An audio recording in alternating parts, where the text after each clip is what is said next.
There are tons of opportunities here at the School of Freshwater Sciences. The class sizes so far have been really small. The professors are really passionate about finding that next group of people that are going to actually want to do this work and working closely with them to show them how to do it.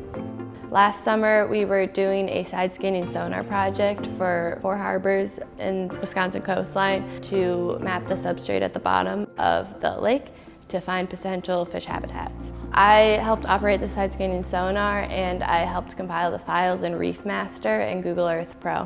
One of the cool things about the program here is it gives you a little bit of policy, it gives you a little bit about the laboratory work, it gives you some open field work if you wanted to go that route. You actually can say when you go into the workforce, look, I've used a poner, I've done a Niskin bottle, I've done a Secchi disc. So you can get a little taste of everything. I think that's very important for the students to get that experience before they go into the workforce. So in the lab I'm working at right now with Dr. Deng, I was analyzing microscopic images of larval fish, and I was looking at the internal organs and measuring them over time using a computer program to see how the water temperature impacts how the fish grow over time.